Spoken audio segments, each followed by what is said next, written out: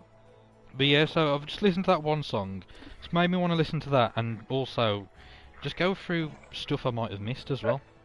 So Tim, yeah, you know when you was going through that setting, was that where you found what initially was basically Les Claypool's South Park song, but not called South Park? that was on the Discover playlist, but yeah, was it Wablamo or something like that? I can't even remember the name of it, dude, and I'm the Claypool fan here. Yeah. So where we go? Yeah, there's one odd one that I've found. It's been on like Facebook advertising, and then ever since I've listened to it a few times, it keeps coming up on a load of adverts and stuff. But it's a band called Teenage Mustache, and it's a song called "How About Today, Satan." And I'll be honest, When it's... did Vader join us? Sorry? When did Vader join us? I'm breathing.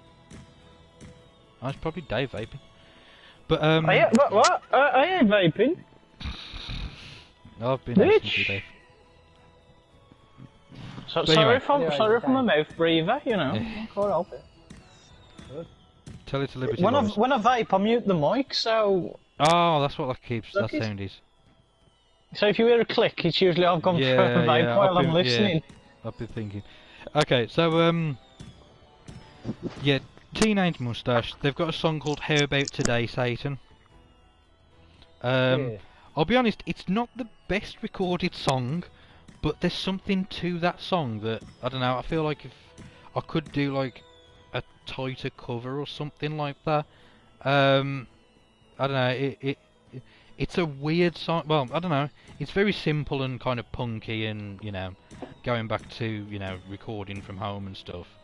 But yeah, I'd say give that one a listen just for the sheer kind of confusion and kind of intrigue of it. Yeah. Next I'll go Green Lung. They've appeared on a Black Sabbath tribute album for Volume 3. Because me and Dave was, I mean, I told Dave about this one. But they did a cover of Snowblind. And he said the same thing that I first thought of. Why didn't they do a cover of Sweet Leaf, being that they were Green Lung? Oh, Tim, But, I felt the disappointment in your voice when you realised you fucked that up. as soon as I said yeah, I was gonna say the one, and then halfway through I said the other. But being that the band's Green Well, it Lung, sounds like Dave's actually doing the intro to Sweet Leaf. but no, their version of Snowblind. I mean, I mentioned System of a Down before. They've done a cover of it as well. Both versions, even though it's obviously like Black Sabbath, but both versions fully sound like they're their own. They make that song their own, and it's the same song. And that's just a sign of a good band for me, is that you can take a song that, even if it's so well known, and make it so unique and so your own. Even with like Green Lung sounding very Sabbathy anyway, they play it in such a way that you could believe, if you'd never heard the original, you could believe that was the original. But I haven't listened to the rest of the tribute album. I only really listened to that one because it's Green Lung, and I friggin' love Green Lung. I mentioned before that them supporting Church of the Cosmic Skull, best gig of 2020, best gig of the decade so far, if you ask me. Just fucking floored me. Absolute brilliant band. If you haven't heard them before, check them out. Love it. Yeah. Church, this one's to you. You'll have to let us know when you gig in again, because we'll be straight up the M6. You guys But don't fucking charge. I've got a little tangent that I just Go on. want to pop in. Speaking of covers and songs of the year, the Mongolian band The Who, Oh yeah. they've hit it out the park because they've done a cover of Sad But True, but they have truly made it their own. So Ryan might like it. About the. About to say, I like it. I seem to like Metallica songs when Metallica aren't involved with it. Yeah, right. You might actually like that one then, because you can't understand No, what they're singing, but you know the song they're No. covering because No, the thing is, I actually like that song by Metallica. That's one of the few songs I like by them. Fair enough. So my favourite Metallica stuff comes from the Dave Mustaine era, and I'll Even the give first them album. well, Ride the Lightning was good, and then Master of Puppets, but after that I sort of fell off Metallica. Until the 90s, it'll come to Tim's favourite album, Saint Anger. I like Saint Anger, but don't ever let Lars anywhere near the producer ever again. See, you say that, you know, it sounds that way for a reason. It's not just, you know, they were lazy or did this or whatever. It's just that was a production choice. Yeah. It They was were going supposed- for a punk feel, weren't they? a But punk, yeah, kind of. everything worked except for the drums, in my opinion. Everything works on that album except for the drums. The drums Agree to need disagree. more. The drums need more. If they're going to be that prevalent, they Good need drummer. more. Hang on. Here's the thing, though. You say that, but what do you think? Look at that! with- Look at that remastered version or remixed that somebody else did version of it. Okay, Dave. To your point, what's your favourite Metallica drum sound? I know that's my least favourite. Exactly. This is my point. Everyone can say that's my least favourite, but you're still fucking talking about it, aren't you? I do think their earlier stuff. I think one has the best drum sound. See, the bass is And Justice for utterly All. shit for that one. And Justice for All, What bass? exactly. Was that- Everyone's saying about oh the drums are shit. There's no fucking bass in and Justice for All, and people fucking bum the hell out of that album. Was that when know- Newsted was on bass then? Yeah. Then Yeah. they had so little faith in him, they took the bass out. It was a bunch of bullshit. So, to me, if people are saying, oh, the drums, okay, you're not moaning about the fucking bass in and Justice for All. Can I say two things about Metallica? I want to Go say on. two things.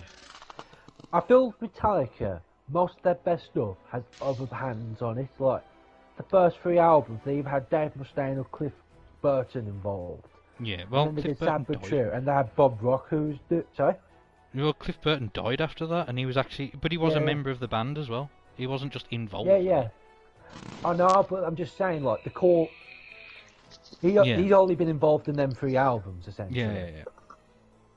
When Metallica went out and essentially did their own thing with the fourth one, I feel like the fourth one, it had one or two good songs, but it's completely unguided. They haven't got a clue what they're doing.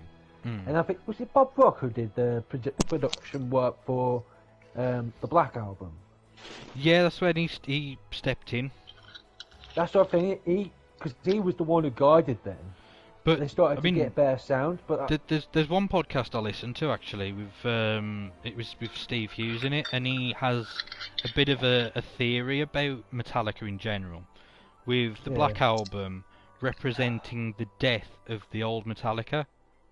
So Yeah, the I've heard first stuff four like the first four albums were thrash metal. The Black Album, yeah.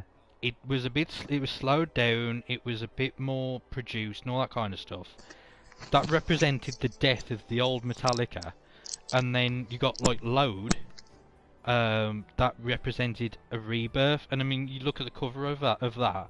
That's from an artist, and that piece is literally called Common Blood. It's you know, it a visual representation of the rebirth of Metallica and going on to the more experimental stuff they did in the 90s, which they couldn't do under the guise of being a thrash metal band.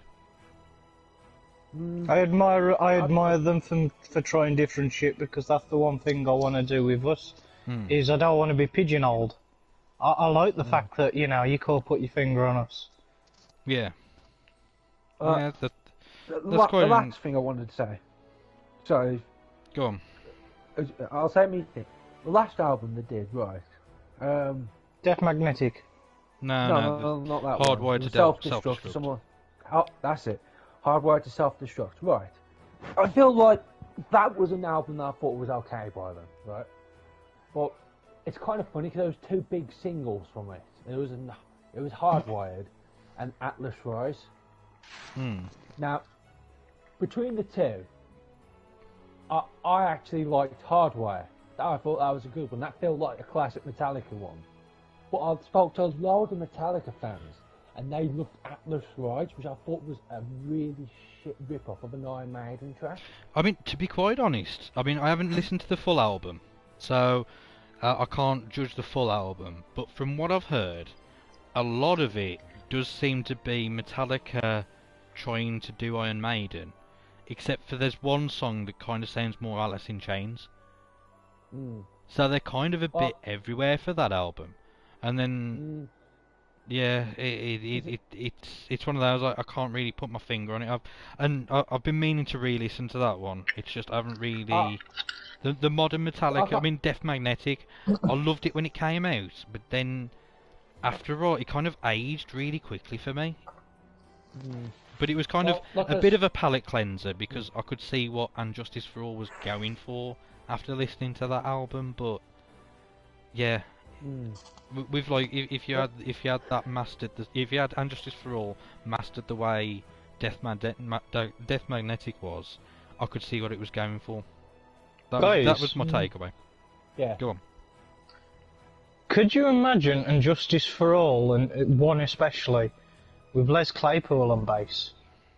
That was nearly a I think reality. it was crap. It was never going to be a reality. Of course you'd say that.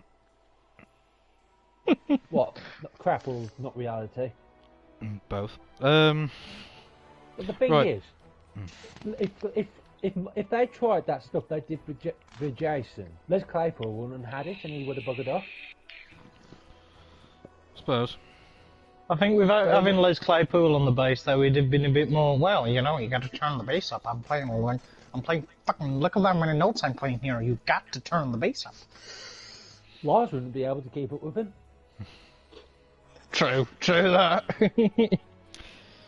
So anyway, I think even the Primus drummer looks at him confused sometimes.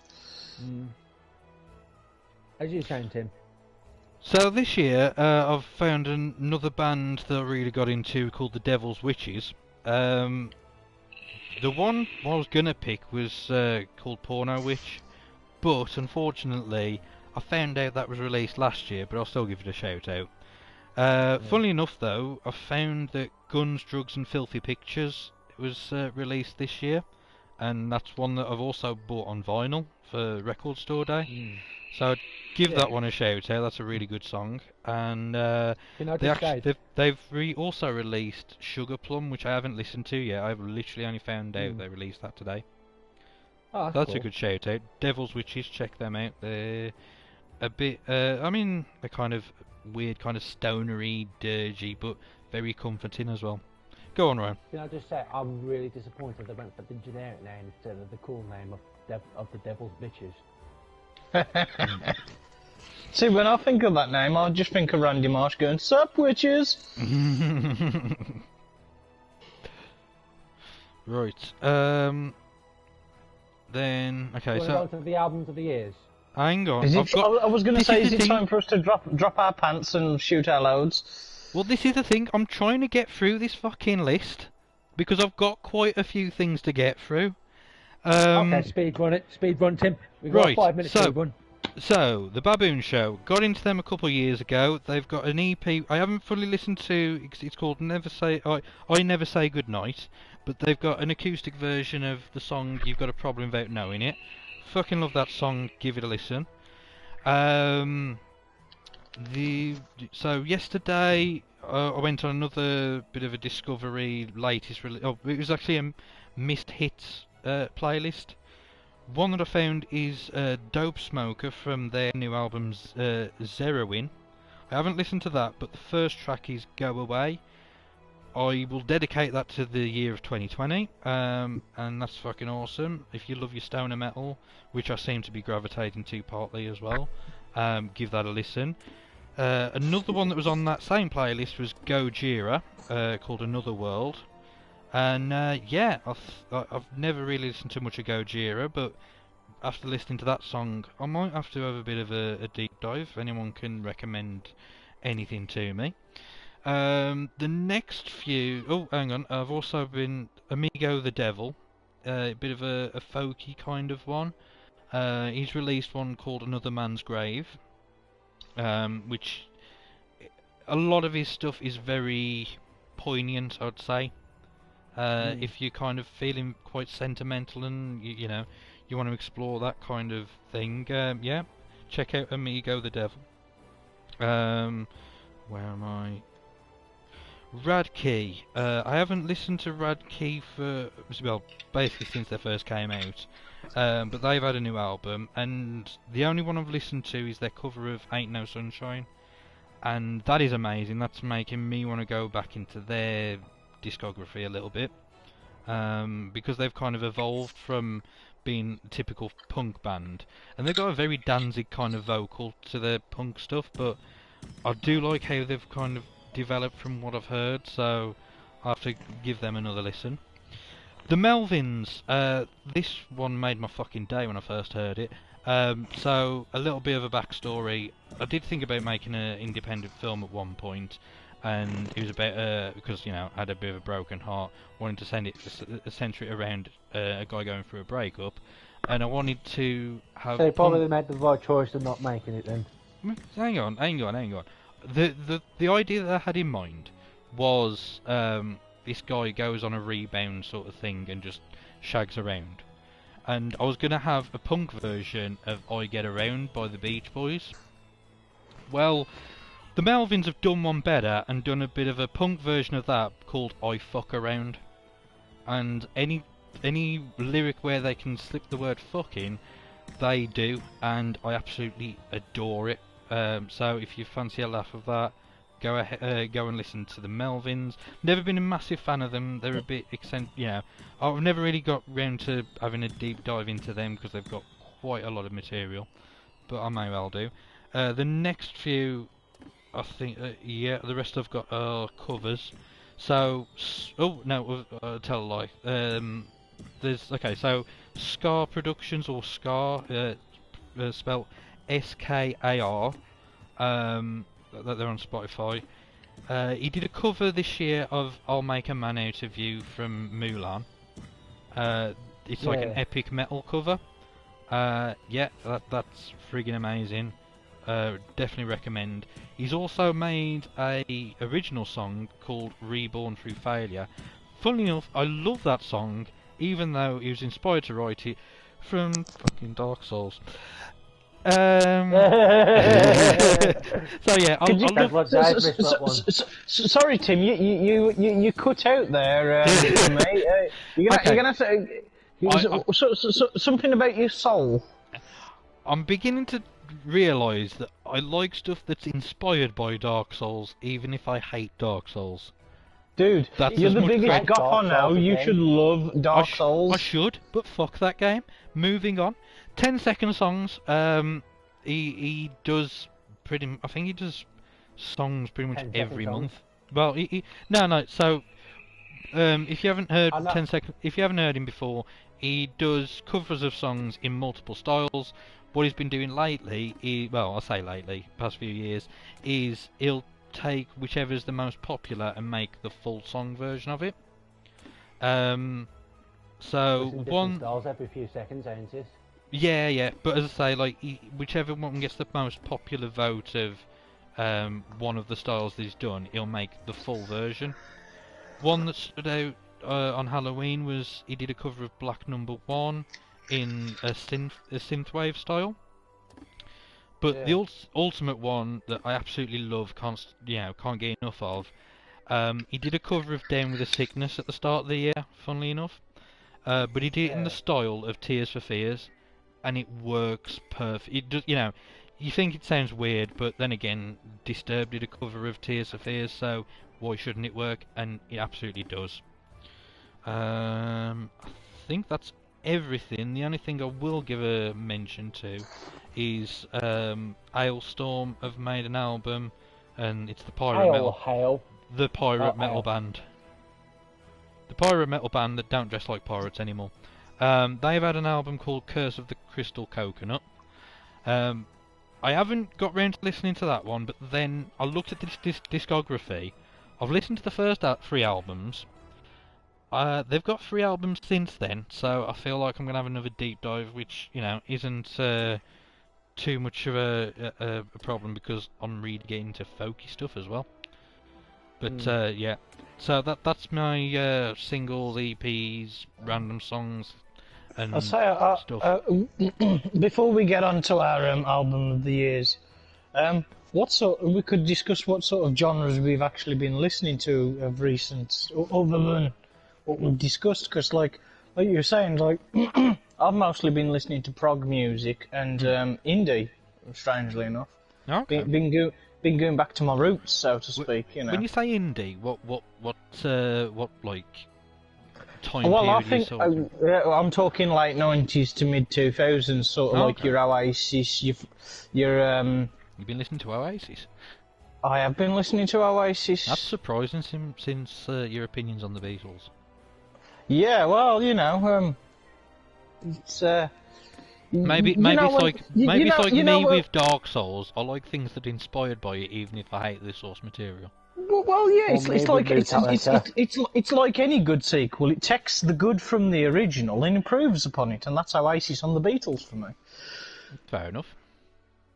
But I can't really say anything about the Beatles because the majority of the bands I listen to are heavily inspired by the Beatles. I'm just not. I just don't get it.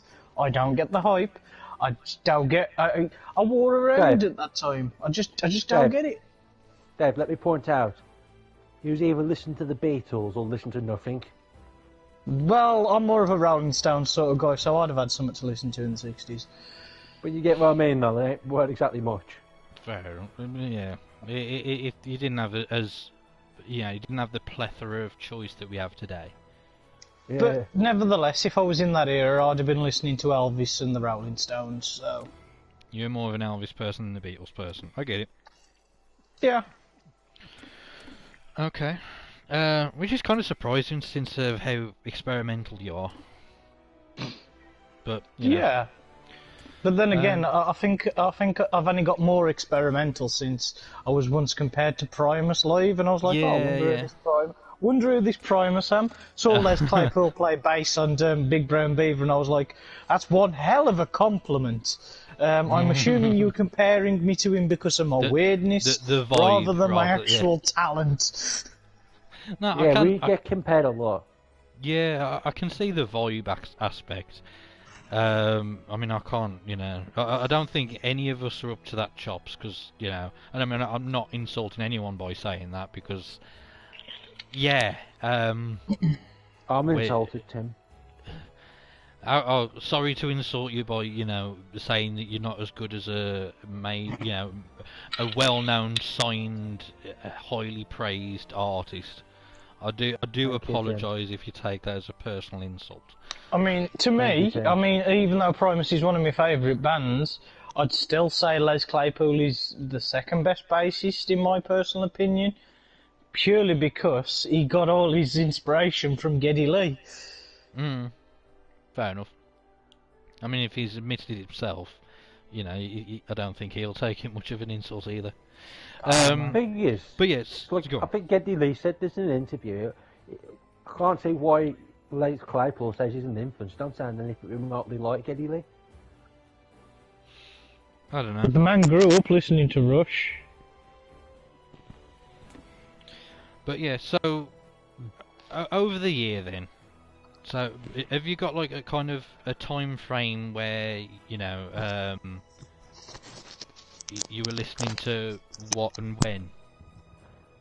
What, for the albums? Well, like when you're saying about like talk about listening, what we were listening to throughout the year. Well, I just did all of mine, so. Oh, okay.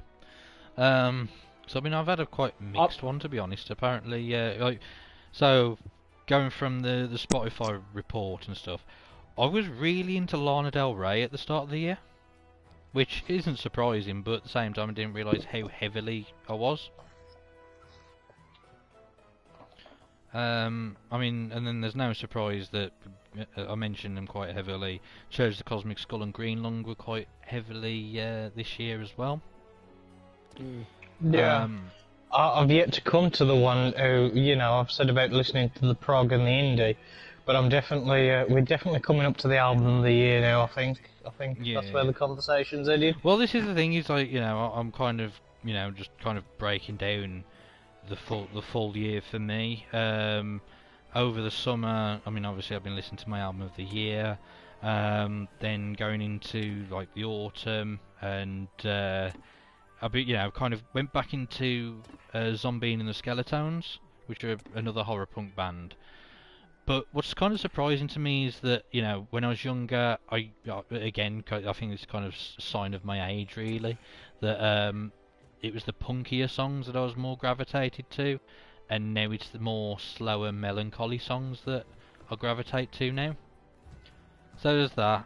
Again, listen to Typo Negative quite heavily, because of course. And lately, Negative? yeah, but they've got a charm about it.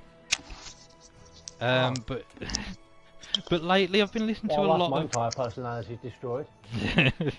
You had a personality? Oh! Coming from Captain Blue Balls here. Oh, you leave Blueface out of this. He'll come round you and he'll call you a snake. But yeah, so just rounding up what I've been getting into like the last couple of months was so I mentioned Days and Days and like the kind of folky punk sort of stuff. Also listened to a band called Bridge City Sinners, and lately I've been listening to like a lot of like the Pogues and stuff like that. And Dave showed me Dropkick Murphys' Rose Tattoo, which has just been on repeat for me as well.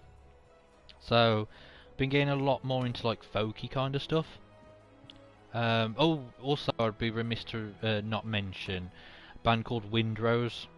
They're kind of like a battle metal. They sing about being dwarves basically, and yeah, very dwarven battle metal, folky metal kind of band.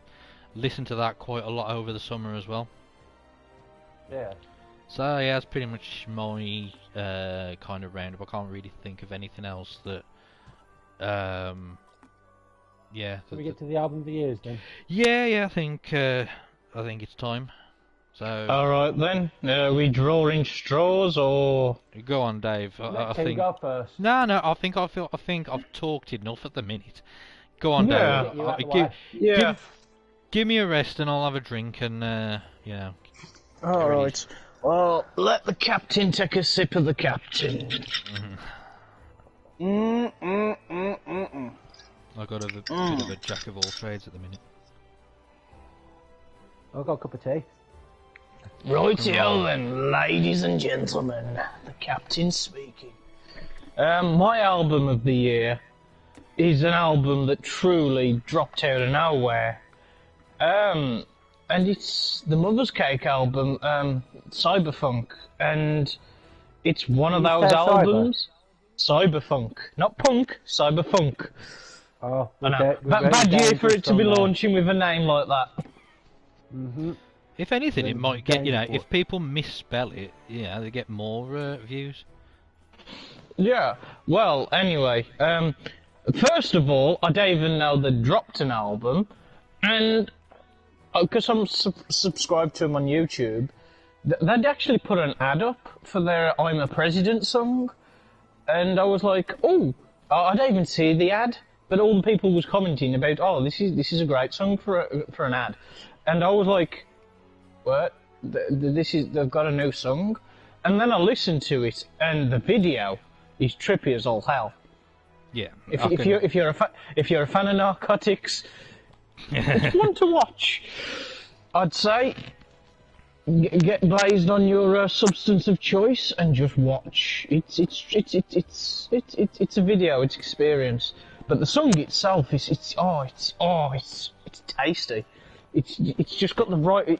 It's 2.5 minutes, but it's the best 2.5 minutes you'll have of your life. It is a very And tasty that's what jam. she said. Yeah. It is a But, very tasty yeah. jam, I must admit. When you show, I think you've been the kind of proprietor to show everyone, like any song from this album, that being the first one. You say, like, no matter what genre people normally listen to, everyone has said that is an amazing song. Myself included. It's such, for a taster of an album. And it only being 2.5 minutes, and as well, the subject matter obviously is having a dig at Donald Trump, which it to me it's a bit 4 years. Which is the too newest late, subject but- in the planet. Yeah, exactly. It's a bit 4 years too late for me. But even with that fact of it's done to death, the song itself stands on its stands up by itself. That's the thing, though. Even though it's probably a dig at Donald Trump, the lyrics are based off things he said. Oh yeah, It's they geniusly done. They credit him with the lyric writing. That's great. It is truly. I mean, it was one of them standard. I mean, when I got to listen, when I realised that not only had they dropped a single, but they dropped an album as well, I was like, Yeah. fuck, I've got to get more of this. But it was weird because when I listened to the album, I didn't get more of this, but I got an experience that was like no other because when I showed it to Tim as well, it was like, you Yeah. show the first 5 songs of that album to someone and you'd think, oh, is that a compilation album? Because they have explored. I even said that to you, that like you could have told me it was 5 different bands and I would have believed you. But it was like, but with Cyberpunk, it does feel like different bands on different tracks.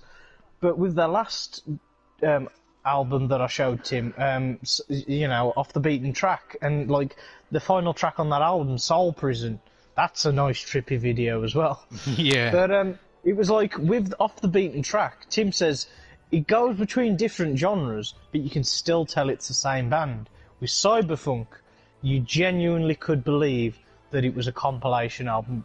But the thing is, as an album, normally that would disjoint it, but it flows so well one into the other. It really does.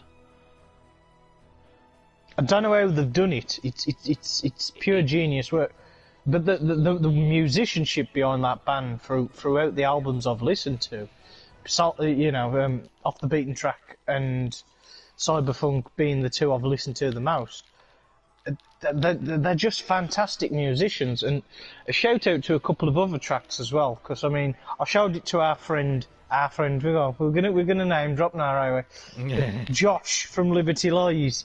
And when I showed it him, he fell in love with the album. And bless him, he even brought me the album on vinyl for Christmas. Or was it my birthday? I can't even bloody remember. No, it was my birthday, was it? Yeah, it's your One or birthday. the other. You are, Dave. I got a gift that I really loved, but I don't know how long I've had it. I think it's my birthday. It was Yeah, your it's my birthday. Trust you. I'm the goldfish memory. You expect me to remember the lyrics? Well, you do drink like a fish. No, not anymore. I don't. You know when you're messing. But vape for one. Oh well, I can't help being vaped and depressed, you know. But like Josh's track of the album is "I Love Your Smell," and it's like a weird ballad of sorts, but it's like a farewell song. It's very melancholy but comfortable as well. Yeah, It, it's like comfort food. Yeah, you know, it's not good for you, but you kind of just enjoy the moment while you can. Mm-hmm. That's the way I feel about it. So yeah. And then Um, another standout track, two standout tracks for me is Toxic Brother, because can relate. hey, Nah, joking. I love my brother, I do. I Sure can he's relate. watch- I'm Timmy sh- Toxic, and I'm yeah. Yeah, I'm sure he's watching in Turkey. But yeah, that song kicked me on. It's like the thing is, it's the album starts with like this song called Tape Deck, which is like 20 seconds of just a tape deck making noise, and then it just goes boom, do do do do do. It bounces straight. It kicks you in the teeth. The song does when it kicks in, because it just comes out of nowhere after Tape Deck, and then it bounces into Toxic Brother. And the problem is the next track's called The Operator. No, yeah, I'm pretty sure it's the. No, I've gone in the wrong order. The Operator comes after, you dumbass. But yeah, after that is Crystals in the Sky, and to me that's quite a forgettable track. But it doesn't help that it's sandwiched between Toxic Brother and I'm Your President, because to me, and then you've got Love Your Smell and The Operator, and those are to me my four favourite tracks off the album. And there's also Hit on Your Girl, which it's got such a fantastic proggy, like upbeat sort of bass that just it carries the song. It's like it's just it just carries the song, and it's like they just flow between each other, and yeah. And like with albums and music, if something grabs my attention, you know it has. And for me, this is just my album of the year. And it took Donald Trump being in power for it to be writ. I think that's a willing sacrifice I'm willing to make for such a banging album. Well, considering the Because- fact you live in the UK. Right, exactly. Yeah, we've got our own shit to deal with. But yeah, I mean the guys who are rich, they ain't even from the USA either. So you know, swings and roundabouts. yeah. They're European. I can't remember the exact country because, let's face it, my geography and my memory are probably my two worst traits. So, don't ask me for directions. Who's next then? But did you want to do yours, Ryan, or? Yeah, go on then, might as well get it over and done with. Throughout the year, I haven't really been listening to proper bands per se, other than the stuff I've already said. I've obviously been playing a lot more video games, stuff like that, because I haven't really had the ability to go outside or anything. So, I think throughout the year I found different game soundtracks and stuff that I've really enjoyed, and I think that's what I'm going to pick. Honourable mention, it's not from this year, but it's got a re-release on the PS5 this year, so I'm sure it is. Devil May Cry 5's got an excellent soundtrack. Final Fantasy VII Remake's got a reorchestrated soundtrack, which is basically you've got that old PlayStation SNES melodies, but a full fat orchestra playing them. I love the fact that you mentioned the Devil May Cry 5 soundtrack, as I've got the Dante wig on. We were saying earlier, Oh yeah. and I'm dressed as Dante Santa Claus. Dante Claus? Which is Dante there you Claus. go. Dante Claus. But yeah, those are two good ones. I think I played some licensed games as well. I mean, you've got the old SpongeBob Destroyer Humans, so that's always got some good soundtracks on. I played Ghost of Tsushima, which is like, I've got that old Japanese folk stuff going on, which is pretty interesting. And alert for snowflakes, feminists, and all that jazz. I like the soundtrack from The Last of Us Part 2. It's got some really cool acoustic pieces from it. But I think the one I'm going to give to my favourite one is the one that should have won the Game Award of the Year and / the Music Award, Doom Eternal. And take a shot for when Ryan talks about Doom. The game has begun. No, but like, I mean, Go on, Ryan. I've got my drink. I can take a sip for every time. I was gonna say, all I'll say about it is like, I haven't actually played Doom Eternal, I have played the one prior to it though, and you know that 2016. yeah, the 2016 one, and that soundtrack, you know, on its own is mind blowing, and the fact that they've made a sequel and stuff, I can only imagine that they've had to up the ante with it.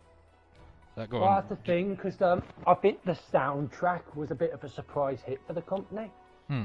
Because they originally said no guitars on it, and he just kind of said, "Nah, bugger you, I'm doing guitars." That's such a Doom and bit- attitude to have towards it, ain't? yeah. Fuck you, I'm doing it. Yeah. So I think he got that. It was a surprise hit for them. So I think they kind of turned around like, yeah, it's gone mental. So Mick Gordon outdone himself on this one, and he was absolutely phenomenal. Just like, even like just come straight from the trailers. The trailers themselves were just music videos essentially. That's how good they were. And there's like, I think it's one I still put on. Like I'll put it on YouTube and listen to it and stuff like that. And it's like, but don't forget, when you're making a soundtrack for a game, you gotta think of every moment. So while it's very fast paced for a lot, because the game's obviously very fast paced, but there's moments where it goes soft as well, because you're not fighting demons every second. Yeah, So yeah. it has moments, it just suit everything. So it does really epic build-ups and stuff like that. I think the standout track from it is probably The Only Thing They Fear Is You. And it's ironically off one of my favourite levels as well. And it has build-up, and it has epic riffs and stuff like that. They have a, I don't want to call, I think it's a breakdown, they probably refer it to. The breakdown at the end of that track. Oh my god, it's just like hair standing on your skin. That, because it match. I'm ashamed they don't play it in this particular scene, but I don't think it would have fit, but it wouldn't have fit. Because there's a scene where he's walking through like this government facility being attacked by demons, and because the Doomslayer's basically like, he's like a god figure to everyone, and he's just walking among people, and everyone's just terrified of him, and they're like, "Oh, open the doors," and then the guy running the facility like, "Why are we opening the doors?" And he turns around, and the Slayer just walking up to him, grabs his neck card and just takes it off him just to open the door. And I'm just thinking, oh, imagine that breakdown at that moment, where it's just that great of a build. You can imagine that scene in your head. But that's the thing, it's just, it's a brutal soundtrack, which is brilliant. But the thing is, it's melodic as well. You can hum the riffs, which is really cool. This is the thing, is like, you know, kind of what I was alluding to when we was talking about System of a Down earlier, is like, everyone mentions about how brutal things can be and how heavy things can be and stuff, but, and I mean, this is kind of, you know, I'm kind of, we're kind of repeating something that I learned a long time ago, which kind of got me out of, like, metal and got me more into punk, funnily enough, was melody. You know, it was just one of those, like, you know, when you got trying to make music really heavy, you start to kind of lack the melody sort of stuff. So the theme that Doom has got, of being like brutal and, you know, killing, and, you know, the soundtrack's got to match it and stuff. The fact that someone's so willing, melodic at the same time. yeah, exactly. I was about to say, willing to do something so melodic. And, you know, yeah, I've got to give them kudos. Even though, like, I haven't heard it myself, it has made me intrigued to kind of either just listen to the soundtrack or actually go out and buy the game. I mean, even though I haven't really finished the 2016 game, you have perked my interest with that. So, thank you. You don't really need to play 2016 to understand Eternal. Oh, Because okay. it kind of just... Is it just its own kind of thing? Sort of. It's sort of, yeah. It helps if you've played the yeah. It builds on, but it's not essential. Yeah, it just mentions two characters that you need to know. But other than that, you don't really need to play the game. Sorry, I'm trying to find Medicate. It's not there. I need more pink ones. You need more pink ones. Oh, never mind. No, I got happy medication, so I'm like my dad just brought the basket up. Ah, okay. And it's like, it's such But I think the thing as well, like the Doom soundtrack is basically, it's how do I explain it? Hang on.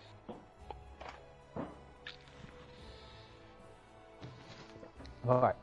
Basically, I feel like, despite being, it's so opposite of what modern metal is, the Doom soundtrack. Yeah. Because it's, you'll find stuff like that, obviously, but I can't find it. There's stuff like, it just totally lacks melody, and it's like you said, because it's brutal, like all these metal bands, especially the screamers, they're always so brutal most of the time. Most of the time, I'll say. They'll hit a peak, and they've got nowhere to go. Yeah. Whereas the Doom Eternal soundtrack, because it's got many peaks in it, it's got cooldown moments and build-up It's like moments. it's and got that's peaks what and makes troughs something and brutal. yeah. It's That's like what because makes something brutal. yeah, well, because you've got the respite to you kind of reset your kind of taste between what's heavy and what isn't. I'll say this, coming back to Cyberpunk. Even though it's not what you call a heavy album, it does have its peaks and troughs of the at moments it's throwing everything at you in like Toxic Brother, and then it goes off into like the Crystal Sky, and then it comes back at you with the I'm Your President, and then it goes into I Love Your Smell, and then after that it's like another upbeat. It's like it keeps sort of. It's like it's not a thrash album because obviously it's prog, but No, 'cause it gives you your moments in between to like appreciate the atmosphere of the music and soak it in, and then it just punches you in the face. well, that's the thing with music. I think a lot of bands forget that because a lot of them just stay to the one point, and if you just stay to that one point, it is very boring. It's Yeah, like a so magician.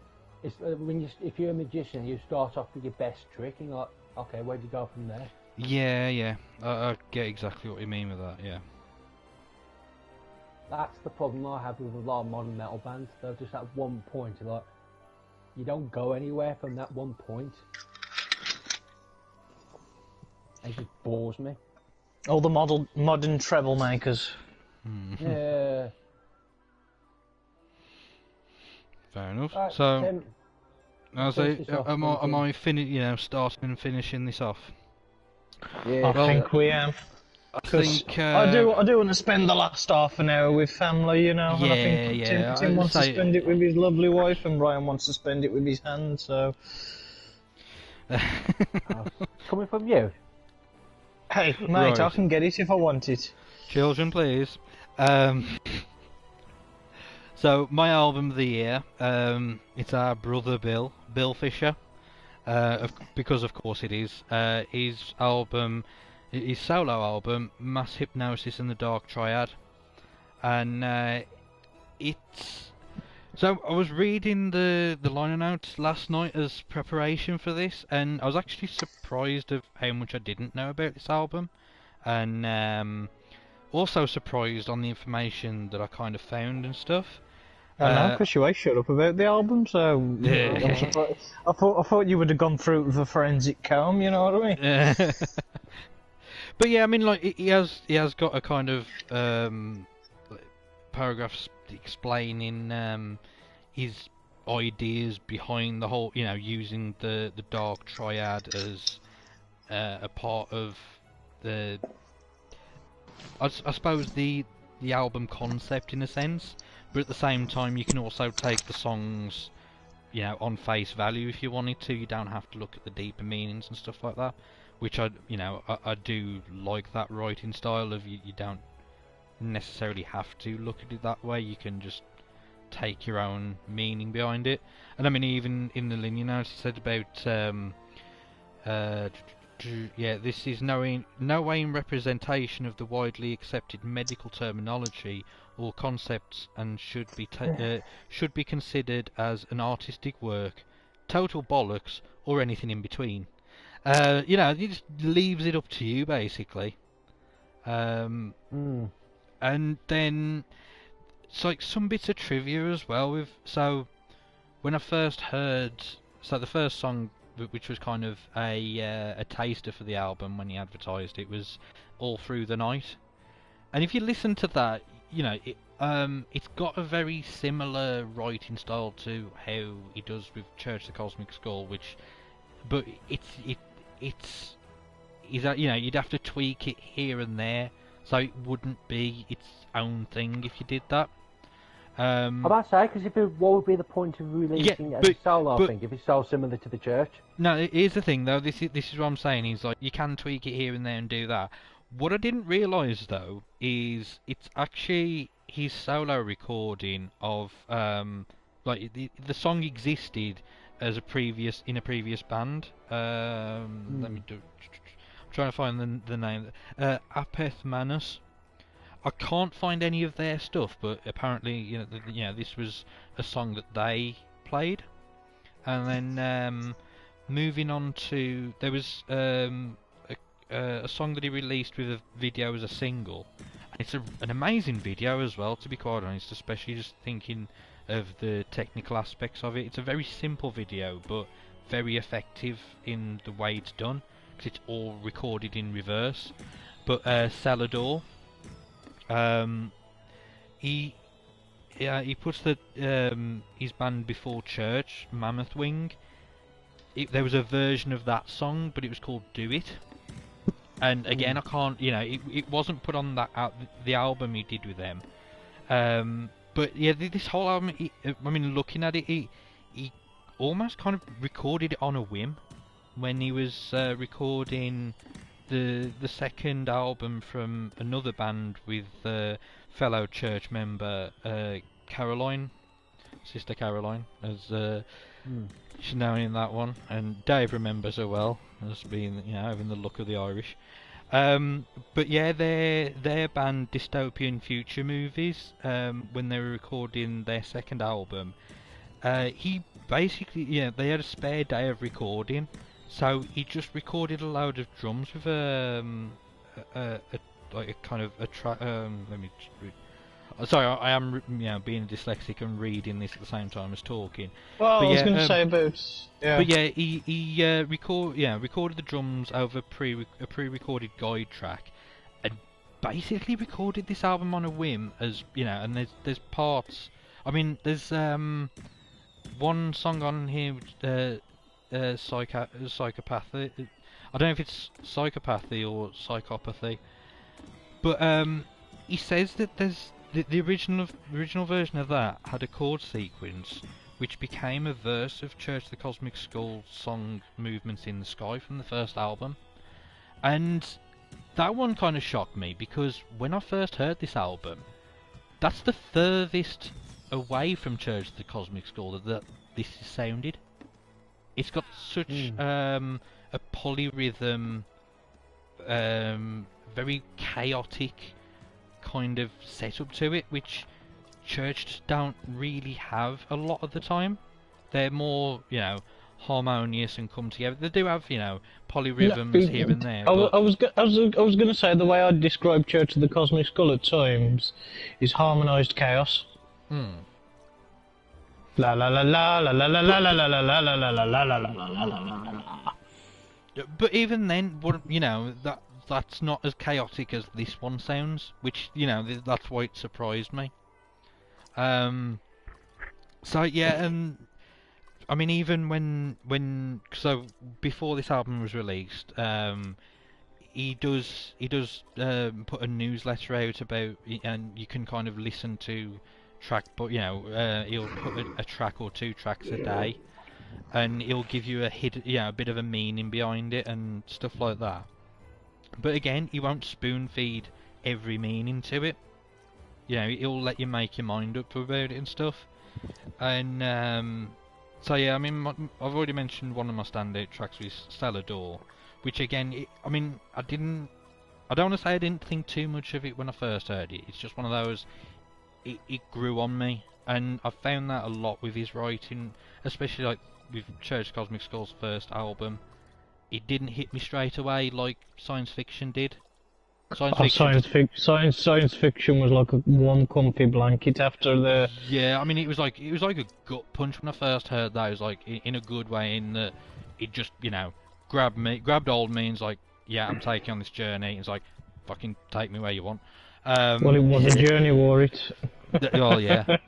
Whereas with the first album, it had to grow on me, and I'm finding that more with his writing style is. The more I listen to it, the more I'm starting to understand it a bit. So one of the standout songs is Celador, and the other one, which comes straight after it on the album, is the Dark Triad, which I mean with when he's saying about the inspiration for it was Kate Bush, and ever since then it's like, yeah, I could imagine Kate Bush doing a version of this song. And that one's a very comfort. That I've first time I heard that till the last time I heard that. That's a very comforting song to me.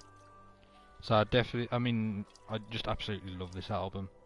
And of course, before it got released, when it got released on the pre-release, I got like the complete collection of I've got it on vinyl, I've got it on CD, I've got the patches and the T-shirt and stuff. And the vinyl, because he had like different presses of it. Of course, him having a Bloodthirst edition, me being in a band called the Bloodthirsters, of course I had to get that. So yeah, that's my album pick of the year, and yeah, I absolutely love it. And it was, I feel like it was always going to be that, regardless of what came after. After I listened to that, anything else, it as good as other things are, and that's not disputing other albums I've picked, but that's just kind of sealed it for me. So yeah. Oh, yes. I think that's it, lads. I mean, we've got half an hour. I'm going to go and spend time with my we've got the last half hour lovely of father. This crap here. It's nearly at an end. I won't be having too much of a drink. I don't want to. I'm getting old, I don't want to overdo it. But to be fair, I ain't been drinking much anyway, so I won't be needing much. Well, I ain't been drinking at all. So, ladies and gentlemen, but it's New Year's. I mean, you got. Swinging it. Go on then, let's all swing our glasses then. And let's sing Old Lang Syne. No, should we call it, can we? Because we're streaming and might get copyright striked. We can change the words, it's a parody then. No, I think it's alright. Oh, what a shite year it's public domain. Really been. But no, no, this has really been fun for me, to be quite honest.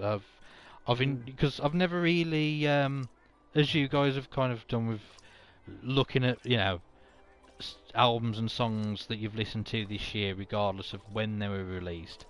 That's kind of how I used to approach it. But I'm kind of glad that that there's been enough for me to sink my teeth into, and yeah.